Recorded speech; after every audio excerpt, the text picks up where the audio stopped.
Informasi lainnya, saudara, terungkapnya keberadaan beras oplosan di pasaran membuat masyarakat lebih berhati-hati dan selektif membeli bahan pokok ini. Dan untuk memberantas penjualan beras oplosan, tim gabungan juga terus melakukan inspeksi mendadak.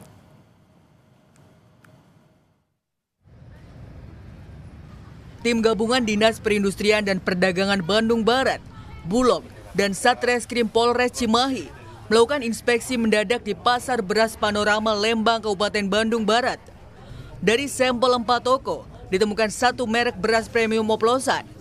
Temuan ini membuat tim makin mengintensifkan pemeriksaan dan pemantauan di pasar tradisional maupun pasar modern.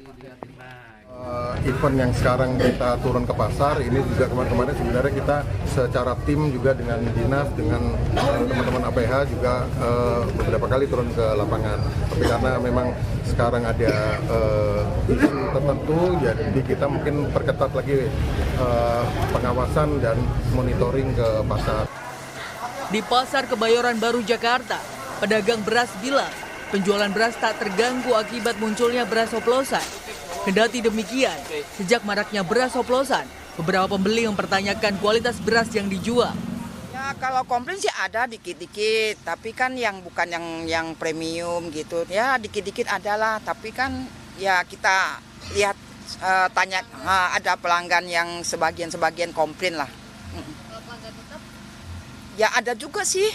Ada yang komplainnya gimana, Ci? Ya katanya kok berasnya lain sekarang gitu. Ya kan kita kan nggak tahu kan ya, yang nggak masak. Sementara itu penyelidikan kasus beras yang dioplos hingga takaran tak sesuai kemasan yang beredar di pasaran masih berlangsung. Kapolri Jenderal Listio Sigit bilang, polisi akan memeriksa 25 produsen dan distributor yang diduga mengoplos beras premium. Pemeriksaan dilakukan dengan koordinasi bersama Kementerian Pertanian. Pendalaman dugaan kasus beras oplosan juga akan diuji di laboratorium terhadap sejumlah sampel beras yang telah dirilis Kementan. Baik, sampai dengan hari ini rencana kita akan melakukan pemeriksaan terhadap 25 distributor ataupun produsen